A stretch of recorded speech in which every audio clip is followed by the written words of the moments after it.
Des del 14 de gener, el Museu de l'Empordà de Figueres acollirà l'exposició Experiències Matemàtiques, que es complementarà amb tallers, exposicions i xerrades.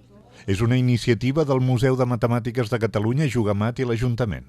I precisament el que busquem és que a partir de l'experimentació crear interès a l'alumnat, en aquest cas a la població en general, per tal de que experimenti, provi, es qüestioni, pregunti, i a partir d'aquestes preguntes és el que permet després poder potenciar el coneixement. Llavors, tots els mòduls, absolutament tots els mòduls, estan encaminats cap a, més que respondre preguntes, a generar-ne, perquè aquestes preguntes seran el que després provocaran que la gent s'interessi. Porta per subtítol Prohibit no tocar i es dedica a la memòria de la professora i teatrera Helena Cosí. Hi haurà un mòdul ideat per ella.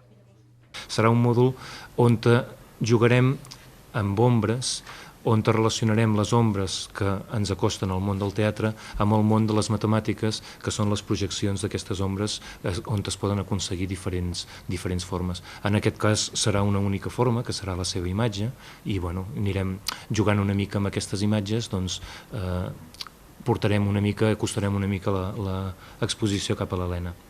Una dona de cultura que tenia molt arrelat el sentiment teatral a Figueres i si bé se la coneixia com a professora de matemàtiques, també és cert que se la coneixia i molt per la seva tasca cultural i sobretot vinculada al món del teatre.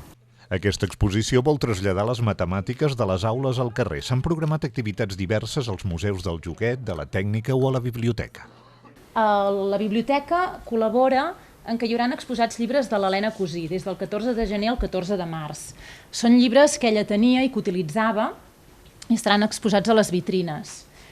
També exposarà i ampliarà el fons que té de llibres de matemàtiques recreatives, és a dir, llibres que ens ensenyen a jugar, no només aprenen les matemàtiques que hem après a l'escola.